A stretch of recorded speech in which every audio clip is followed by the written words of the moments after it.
मन्यव उतोत इषवे नमः नमस्ते अस्तु धन्वने बाहुभ्यामुत ते नमः यात इषुः शिवतमा शिवम् बभूव ते धनुः शिवा शरव्या यातवतया नो रुद्रमृडया या ते रुद्रशिवा तनूरघोरा पापकाशिनी तया नस्तनुवाशन्तमया गिरिशन्ताभिचाकशीः यामिषुम् गिरिशन्तहस्ते बिभर्ष्यस्तवे शिवाङ्गिरित्रताम् कुरु माहि गुंसीः पुरुषम् जगत्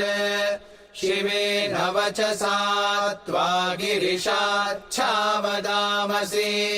यथा नः सर्वमिज्जगदयक्ष्मगुम् सुमना असत् अध्यवोचदधिवक्ता प्रथमो दैव्योऽभिषक् अहीगुश्च सर्वाञ्जम्भयन् सर्वाश्च यातु धान्यः असौ यस्ताम्रो अरुण उत बभ्रुः सुमङ्गलः ये चेमागुम् रुद्रा अभितो दिक्षु श्रिता सहस्रशो वैशागुम् हेड ईमहे असव्योपसर्पति नीलग्रीवो विलोहितः उतैनम् गोपा अदृशन्नदृशन्नुदहार्यः उतैनम् विश्वा भूतानि स दृष्टो मृडयातिनः नमो अस्तु नीलग्रीवाय सहस्राक्षाय मीढुषे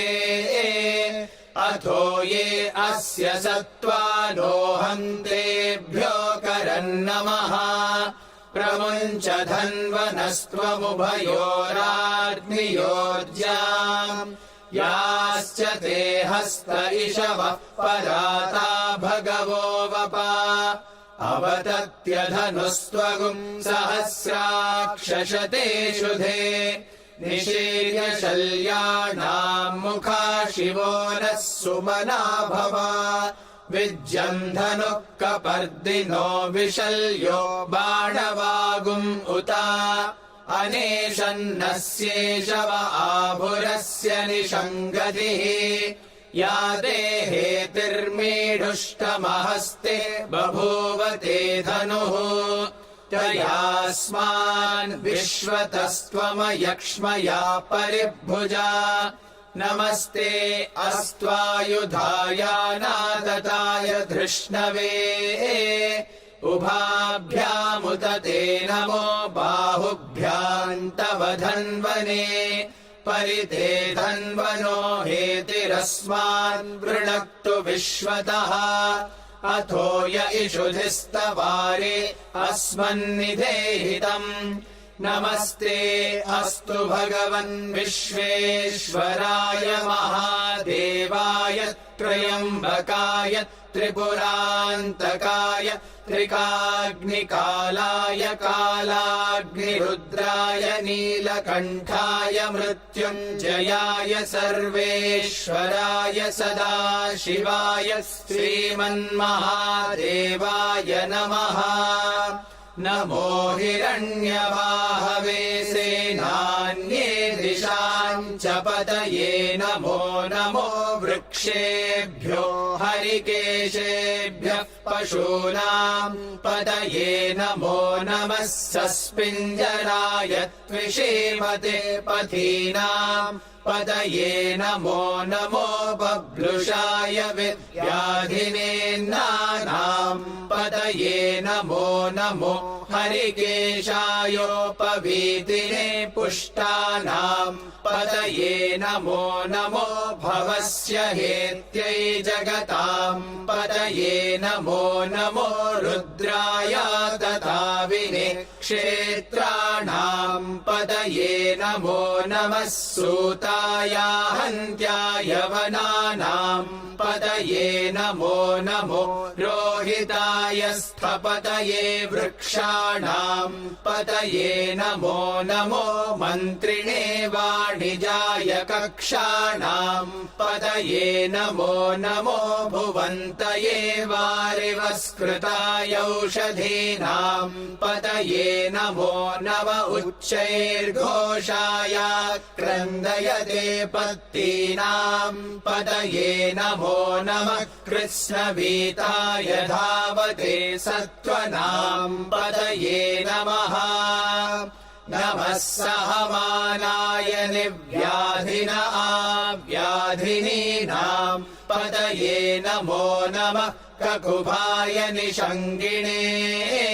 सेनानां पतये नमो नमो निषङ्गिण इषुधिमते तस्कराणां पतये नमो नमो वञ्चते परिवञ्चते स्थायूनां पतये नमो नमो निचेरवे परिचरायारण्यानां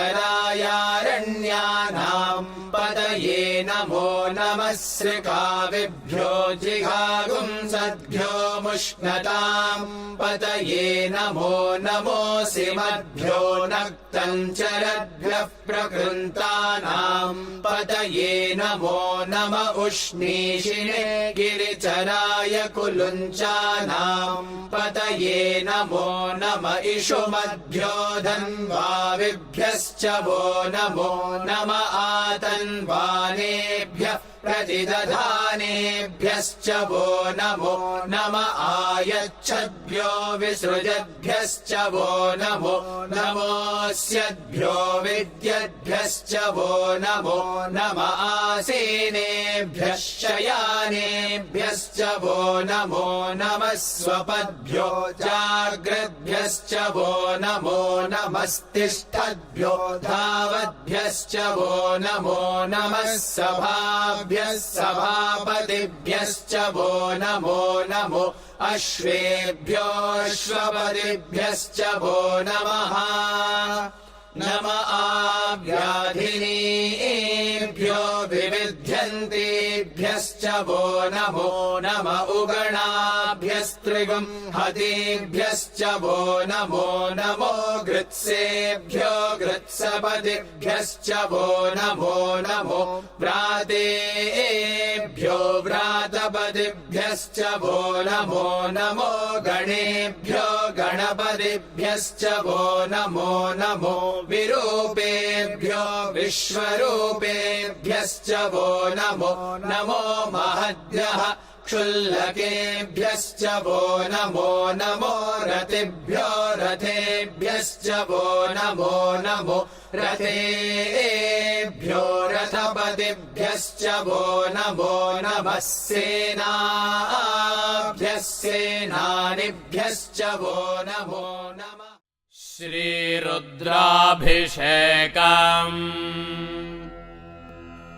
ॐ नमो भगवते रुद्राय नमस्ते रुद्रमन्यव उतोत इषवे नमः नमस्ते अस्तु धन्वने बाहुभ्यामुतते नमः यात इषुः शिवतमा शिवं बभूवते धनुः शिवा शरव्या नो रुद्रमृडया या ते रुद्रशिवा तनोरघोरा पापकाशिनी तया नस्तनुवा शन्तमया गिरिशन्ताभिजागशीः या विशृङ्गिरिशन्तहस्ते बिभर्ष्यस्तवे शिवाङ्गिरित्रताङ्कुरमाहि गुंसेः पुरुषम् जगत् शिवेन वचसा त्वा गिरिशाच्छा वदामसि यथा नः सर्वमिज्जगदयक्ष्मगुं सुमना असत् अध्यवोचदधिवक्ता प्रथमो दैव्योऽभिषग् अहीगिश्च सर्वाञ्जम्भजन् सर्वाश्च जातु धान्यः असौ यस्ताम्रो अरुण उत बभ्रुः सुमङ्गलः ये चैमागुम् रुद्र अभितो दिक्षु श्रुताः सहस्रशो वैशागुम् जेडजीमहे असंयो वसर्पति नीलग्रीवो विलोहितः उतैनं गोपा अदृशन्नदृशन्नुदहार्यः उदैनं विश्वाभूतानि सदृष्टो मृडजातिनः नमो अस्तु नीलग्रीवाय सहस्राक्षाय मेढुषे अथो ये अस्य सत्त्वानो हन्तेभ्यो करन्नमः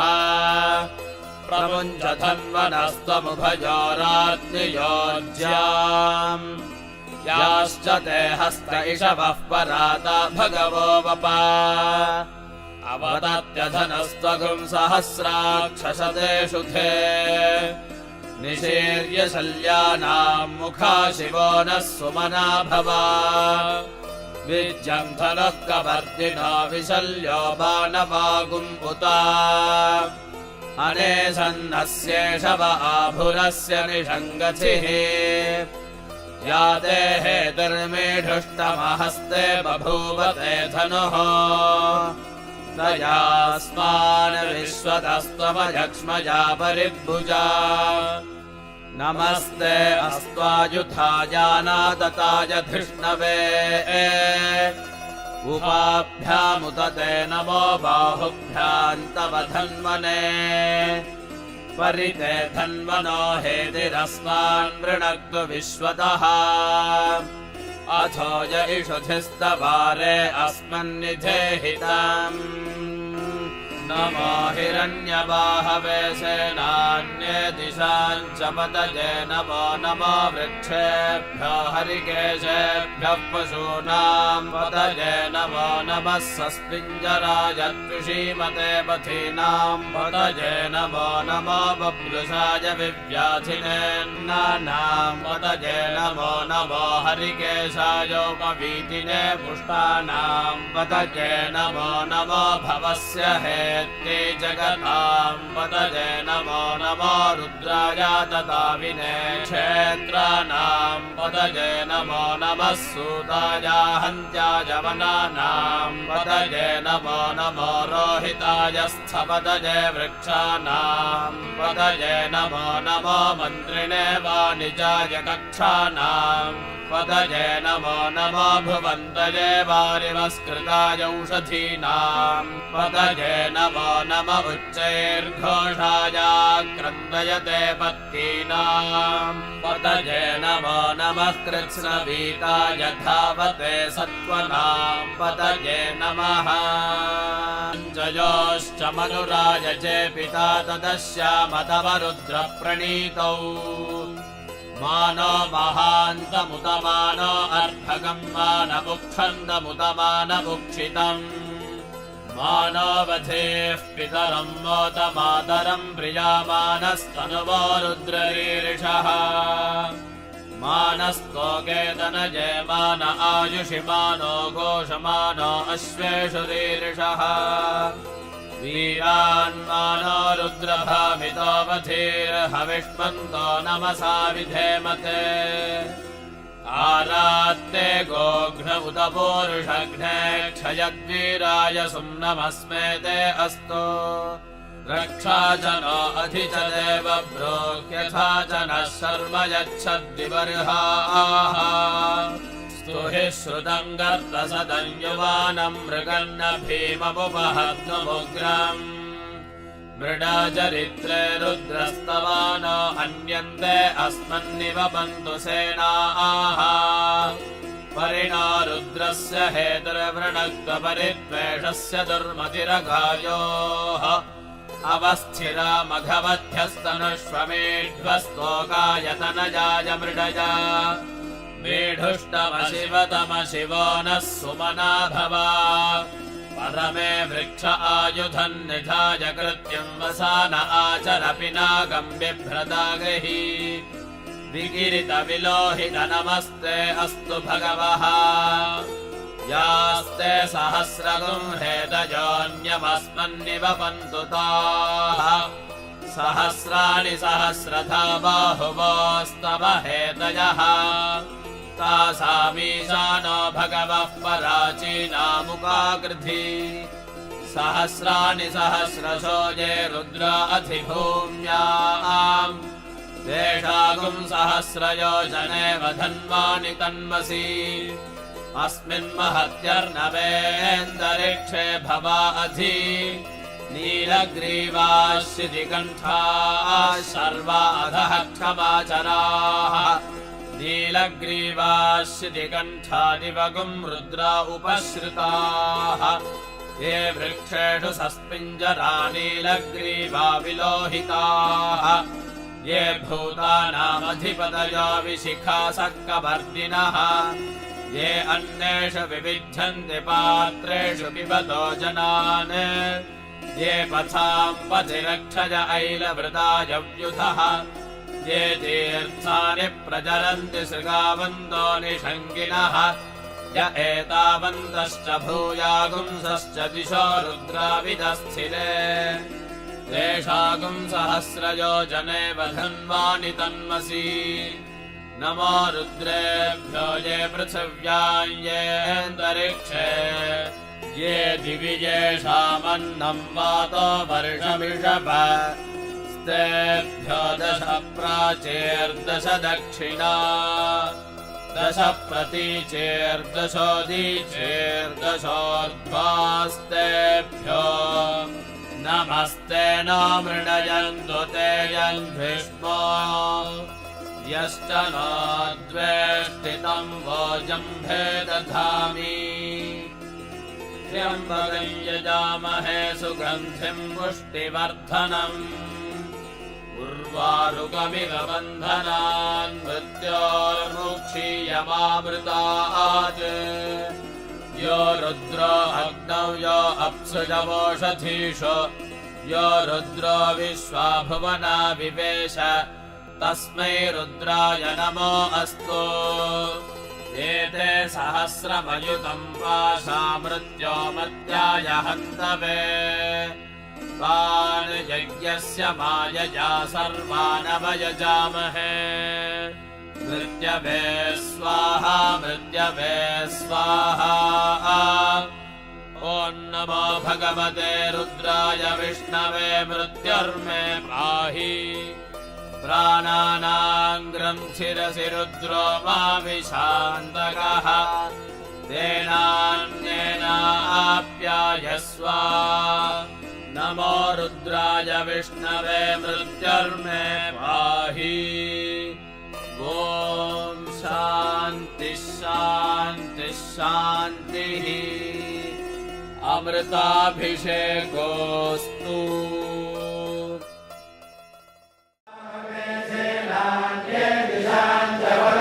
नमो नमो वृक्षेभ्यो हरिकेशेभ्यः पशूनां पतये नमो नमः सस्मिञ्जराय द्विषीमते मधेनां पतये नमो नमो बभ्रुजाय विव्याधिनेन्द्राणां पतये नमो नमो हरिकेशायोपवीतिने पुष्टानां पतये नमो नमो भवस्य हेत्यै जगतां पतये नमो नमो रुद्राय ददामि क्षेत्राणां पतये नमो नमः सूताय हन्त्याय वनानां पतये नमो नमो रोहिता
ग्रीवाय च शितिकण्ठाय च नमः कपद्रिवे च वृत्तकेशाय च नमः सहस्राक्षाय च शतधन्वने च नमो गिरिशाय च शिविविष्टाय च नमो मेघष्टमाय शेषुमते च नमो ह्रस्वाय च वामनाय च नमो बृहते च वर्षीयसे च नमो वृद्धाय च संवृद्धने च नमो अग्र्याय च प्रथमाय च नमः आशवे चाजिराय च नमः शीघ्राय च शीघ्राय च नमः भोग्याय चावस्सन्ध्याय च नमः श्रोतस्याय च दीर्घाय च नमो ज्येष्ठाय च कनिष्ठाय च नमः पूर्वजाय चापरजाय च नमो मध्यमाय चापगल्भाय च नमो जघन्याय च बुद्धियाय च नमः सौभ्याय च प्रतिसर्गाय च नमो याम्याय च क्षेम्याय च नमः उर्वर्याय च खल्याय च नमः श्रोत्याय चावसान्याय च नमो वन्याय च कक्षाय च नमः श्रवाय च प्रतिश्रवाय च नमः आशुषेणाय चाशुरधाय च नमः शूराय चावभिन्दते च नमो वर्मिणे च परोहिणे च नमो बिल्मिने च कवचिने च नमः श्रुताय च श्रुतसेनाय च नमो दुन्दुभ्याय च हनन्याय च नमो धृष्णवे च प्रमृषाय च नमो दूताय च प्रहिताय च नमो निषङ्गिने चेषुधिमते च नमस्ते शेषवे चानिधिने च नमः स्वायुधाय च सुधर्मणे च नमः श्रुत्याय च पथ्याय च नमः काट्याय च नेत्याय च नमः सूद्याय च सरस्याय च नमो नाट्याय च वैशन्ताय च नमः कोप्याय च वट्याय च नमो वर्षाय च वर्ष्याय च नमो मेघ्याय च विद्युत्याय च नमः ईध्र्याय च तप्याय च नमो वात्याय च रेश्म्याय च नमो वास्तव्याय च वास्तुवाय च नमः सोमाय च रुद्राय च नमः साम्राय च रुणाय च नमः शङ्काय च पशुपतये च नमः उग्राय च भीमाय च नमो अग्रे वधाय च दूरे वधाय च नमो हस्ते च हनीयसे च नमो वृक्षेभ्यो हरिकेशेभ्यो नमस्ताराय नमः शम्भवे च मयोभवे च नमः शङ्कराय च मयस्कराय च नमः शिवाय च शिवधराय च नमः पीठ्याय च गोल्याय च नमः पार्याय च भार्याय च नमः प्रकरणाय चोत्तरणाय च नमः आधार्याय च आधार्याय च नमः शस्याय च भेद्याय च नमः शिखत्याय च प्रभाद्याय च नमः हिरण्याय च प्रपद्याय च नमः किपुंशलाय च क्षयनाय च नमः कपद्दिने च पुरस्तये च नमो घोष्याय च कृष्ण्याय च नमः स्तल्भ्याय च गेन्द्राय च नमः प्राज्याय च कम्परेष्ठाय च नमो ಓಂ ಶ್ರೀ ಗುರುಭ್ಯೋ ನಮಃ ಹರಿಃ ಓಂ ಅಥ ಸಮುದ್ರಾದೋರ್ಮಿರಿತಿ ಸೂಕ್ತಂ ಓಂ ಸಮುದ್ರಾದೋರ್ಮಿರ್ಮಧುಮಾಂಗುದಾರದುಪಾಂಶುನಾ ಸಮಮೃತತ್ವಮಾನಟ್ घृतस्य नाम गुह्यं यदस्ति जिह्वा देवानाममृतस्य नाभिः वजन्नाम प्रब्रवामा घृतस्यास्मिन् यज्ञे धारयामा नमोभिः उपब्रह्मा शृणवच्छस्यमानं चतुःशृङ्गोऽवमीद्गौर एतत् चत्वारि शृङ्गात्रयो अस्य पादाद्वे शीर्षे सप्तहस्तासो अस्य त्रिधा बद्धो वृषभोरोरवीति महो देवो मर्त्याङ्गविवेश त्रिधा हितं पणिभिर्गुह्यमानङ्गविदेवासो घृतमन्मविन्दन् इन्द्र एकं सूर्य एकं जजानवेनादेकं स्वधजानिष्टतक्षुः एता अर्षन्ति हृद्यात् समुद्राच्छतौ रजा रिपुणानावचक्षे घृतस्य धारा अभिचाकशीमि हिरण्यजो वेतसो मध्य आसाम् सम्यक् स्रवन्ति सरितो नधेना अन्तर्हृता मनसा पूजमानाः एते अर्षन्त्यूर्मजो घृतस्य मृगा इव क्षिपणोरीशमाणाः सिन्धोरिव प्राध्वनेषु घनासो वातप्रमेयः पतयन्ति जह्वाः घृतस्य धारा रुषो न वाजी काष्ठा भिन्दन्नूर्मिभिः पिन्वमानः अभिप्रवन्तसमने वयोषाः कल्याण्या अस्मजमानासो अग्निम् घृतस्य धारा समिधो न सन्तताजुषाणो हर्यति जातवेदाः कन्या इव वहतु मे तवा उ अञ्जञ्जाना अभिचाकशीमि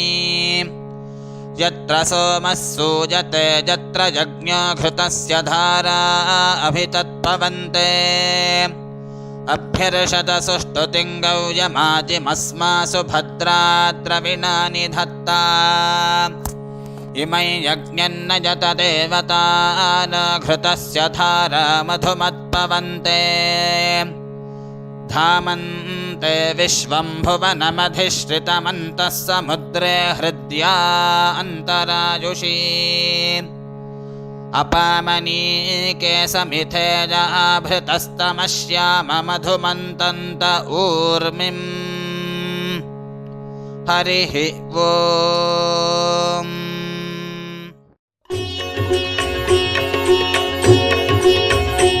ॐ हर हर शिव शम्भो श्री शिव शिव हर शम्भो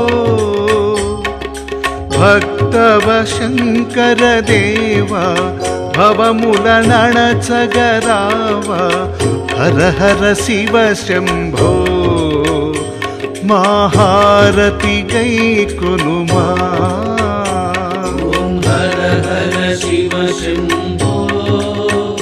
श्री शिव शिव हर शम्भो भक्तव शङ्कर देवा भवमुलनणचगराव हर हर शिव शम्भो महारति गैकुनुमा।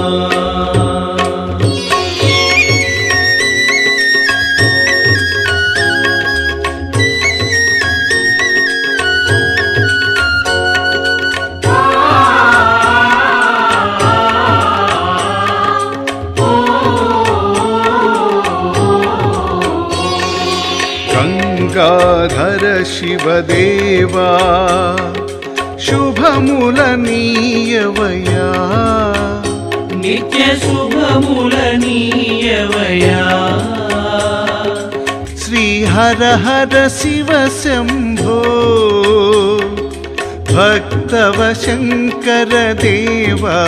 भवमुलनणचगरावा हर हर शिव शम्भो महारति गैकुनुमा।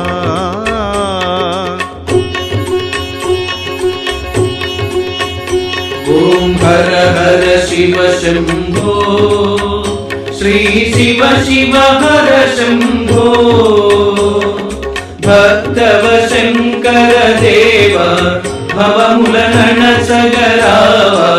हर हर शिव शम्भो महारति गैकुनुमा महारति गैकुनुमा महारति गैकुनुमा।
ब्याहवे अमुक को विवाह तुरंत सिद्ध करे, देर न करे जो देर होय तो शिव को त्रिशूल पड़े। ओम गौरी आवे शिव जी ब्याहवे अमुक को विवाह तुरंत सिद्ध करे, देर न करे जो देर होय तो शिव को त्रिशूल पड़े। ओम गौरी आवे शिव जी ब्याहवे अमुक को विवाह तुरंत सिद्ध करे, देर न करे जो देर होय तो शिव को त्रिशूल पड़े। ओम गौरी आवे शिव जी ब्याहवे अमुक को विवाह तुरंत सिद्ध करे, देर न करे जो देर होय तो शिव को त्रिशूल पड़े। ओम गौरी आवे शिव जी ब्याहवे अमुक को विवाह तुरंत सिद्ध करे, देर न करे जो देर होय तो शिव को त्रिशूल पड़े। ओम गौरी आवे शिव जी ब्याहवे अमुक को विवाह तुरंत सिद्ध करे, देर न करे जो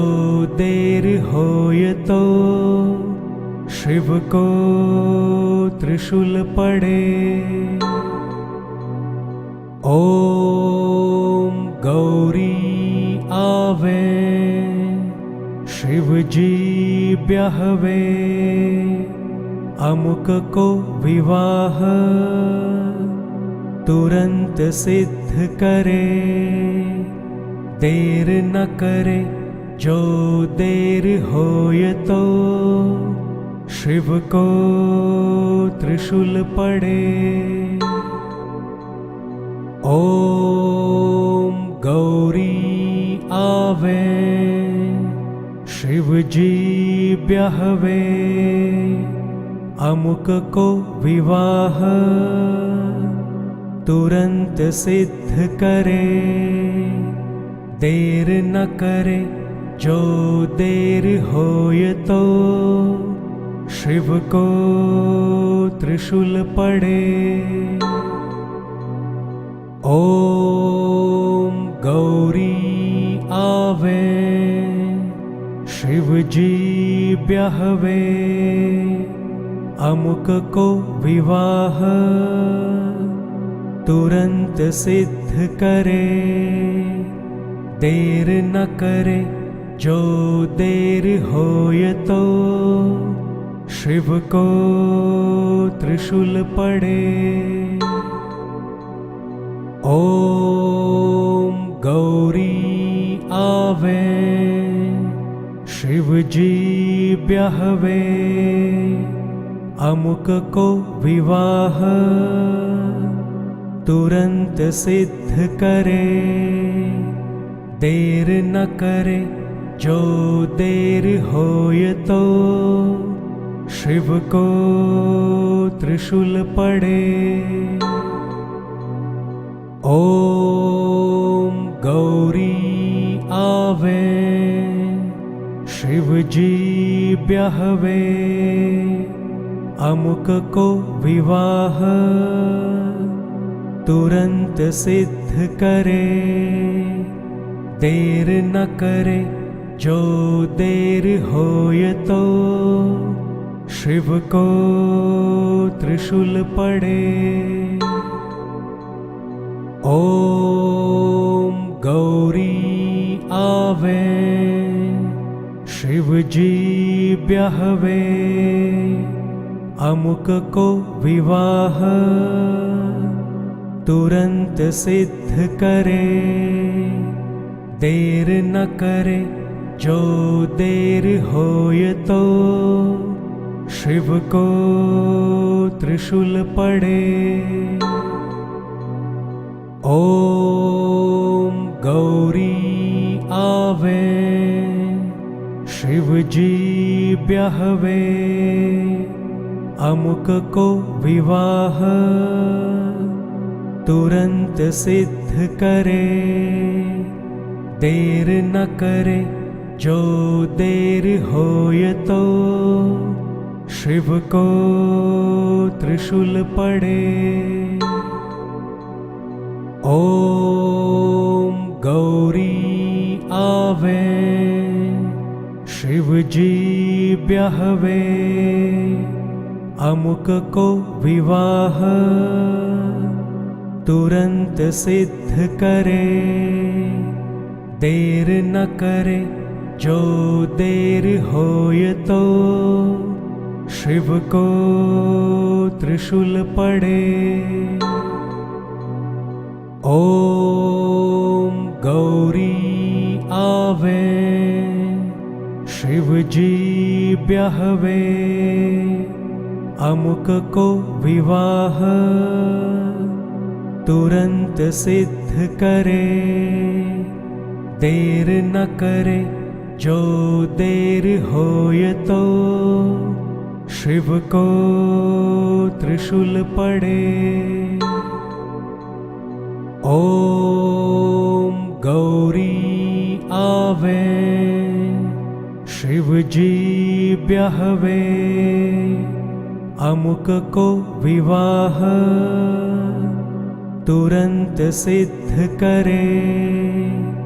देर न करे जो देर होय तो शिव को त्रिशूल पड़े। ओम गौरी आवे शिव जी ब्याहवे अमुक को विवाह तुरंत सिद्ध करे, देर न करे जो देर होय तो शिव को त्रिशूल पड़े। ओम गौरी आवे शिव जी ब्याहवे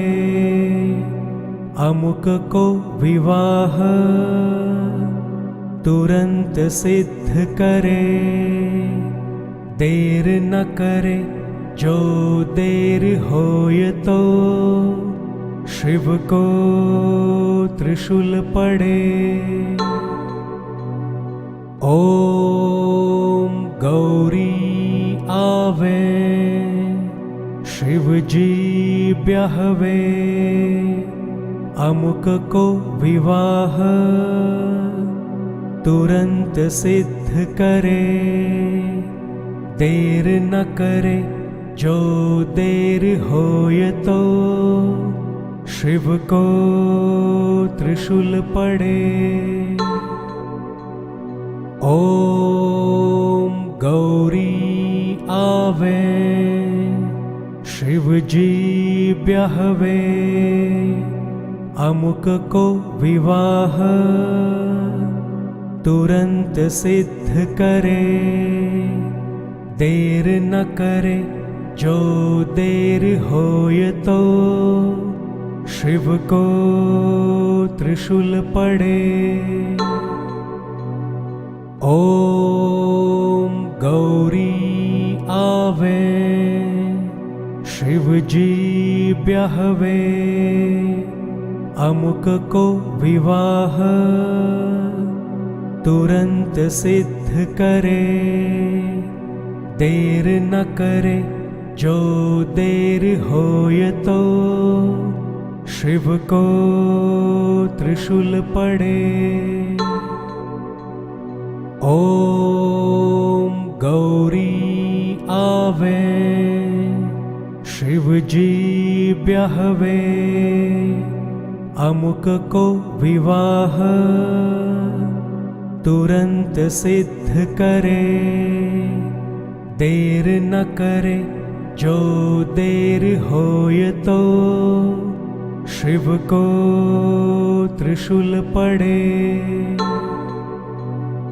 ओम गौरी आवे शिव जी ब्याहवे अमुक को विवाह तुरंत सिद्ध करे, देर न करे जो देर होय तो शिव को त्रिशूल पड़े। ओम गौरी आवे शिव जी ब्याहवे अमुक को विवाह तुरंत सिद्ध करे, देर न करे जो देर होय तो शिव को त्रिशूल पड़े। ओम गौरी आवे शिव जी ब्याहवे अमुक को विवाह तुरंत सिद्ध करे, देर न करे जो देर होय तो शिव को त्रिशूल पड़े। ओम गौरी आवे शिव जी ब्याहवे अमुक को विवाह तुरंत सिद्ध करे, देर न करे जो देर होय तो शिव को त्रिशूल पड़े। ओम गौरी आवे शिव जी ब्याहवे अमुक को विवाह तुरंत सिद्ध करे, देर न करे जो देर होय तो शिव को त्रिशूल पड़े। ओम गौरी आवे शिव जी ब्याहवे अमुक को विवाह तुरंत सिद्ध करे, देर न करे जो देर होय तो शिव को त्रिशूल पड़े। शिव को त्रिशूल पड़े। ओम गौरी आवे शिव जी ब्याहवे अमुक को विवाह तुरंत सिद्ध करे, देर न करे जो देर होय तो शिव को त्रिशूल पड़े।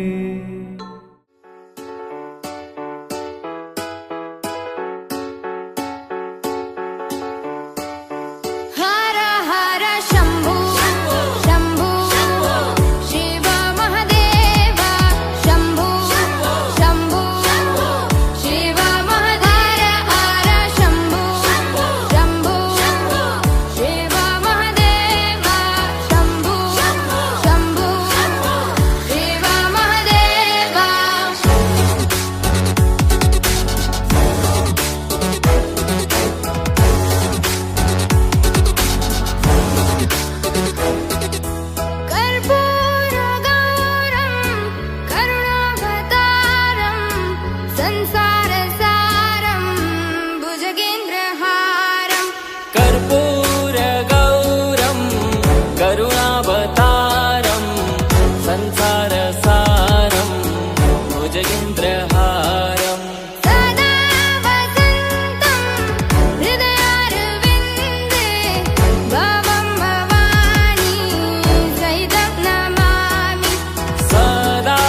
हितपापवृन्दम् सानन्दमानन्द धवने वसन्तम् आनन्दकन्दम् हितपापवृन्दम् वाराणसीनाथ मम नाथनाथं श्रीविश्वनाथं शरणं प्रपद्ये वाराणसीनाथं मम नाथनाथं श्रीविश्वनाथं शरणं प्रपद्ये हर हर शम्भो शम्भो शिव महदेव शम्भो शम्भो शिव महदेव हर शम्भो शम्भो शिव महदेव शम्भो शम्भो शिव महदेव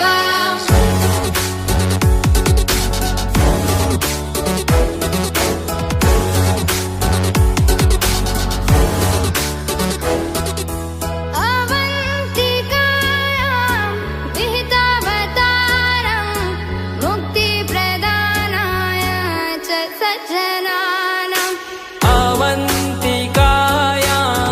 विहितावतारं मुक्तिप्रदानाय च सज्जनानाम् अकालमृत्यो परिरक्षणार्थं वन्दे महाकाल महासुरेशम् अकालमृत्यु परिरक्षणार्थं वन्दे महाकाल महासुरेशम्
अस्तु भगवन् विश्वेश्वराय महादेवाय त्र्यम्बकाय त्रिपुरान्तकाय त्रिकालाग्निकालाय कालाग्निरुद्राय नीलकण्ठाय मृत्युञ्जयाय सर्वेश्वराय सदाशिवाय श्रीमन्महादेवाय नमः। ॐ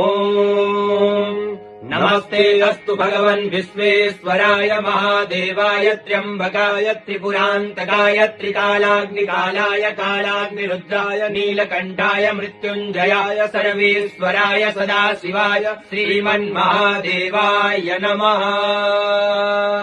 ॐ नमस्ते अस्तु भगवन् विश्वेश्वराय महादेवाय त्र्यम्बकाय त्रिपुरान्तकाय त्रिकालाग्निकालाय कालाग्निरुद्राय नीलकण्ठाय मृत्युञ्जयाय सर्वेश्वराय सदाशिवाय श्रीमन्महादेवाय नमः। ॐ नमस्ते अस्तु भगवन् विश्वेश्वराय महादेवाय त्र्यम्बकाय त्रिपुरान्तकाय त्रिकालाग्निकालाय कालाग्निरुद्राय नीलकण्ठाय मृत्युञ्जयाय सर्वेश्वराय सदाशिवाय श्रीमन्महादेवाय नमः। ॐ कालाग्निरुद्राय नीलकण्ठाय मृत्युञ्जयाय सर्वेश्वराय सदाशिवाय श्रीमन्महादेवाय नमः। ॐ नमस्ते अस्तु भगवन् विश्वेश्वराय महादेवाय त्र्यम्बकाय त्रिपुरान्तकाय त्रिकालाग्निकालाय कालाग्निरुद्राय नीलकण्ठाय मृत्युञ्जयाय सर्वेश्वराय सदाशिवाय श्रीमन्महादेवाय नमः। भागधेयेनैवैनं प्रणयति ब्राह्मणार्षेय उद्धरेत् ब्राह्मणो वै सर्वा देवताः सर्वाभिरेवैनं देवताभिरुद्धरति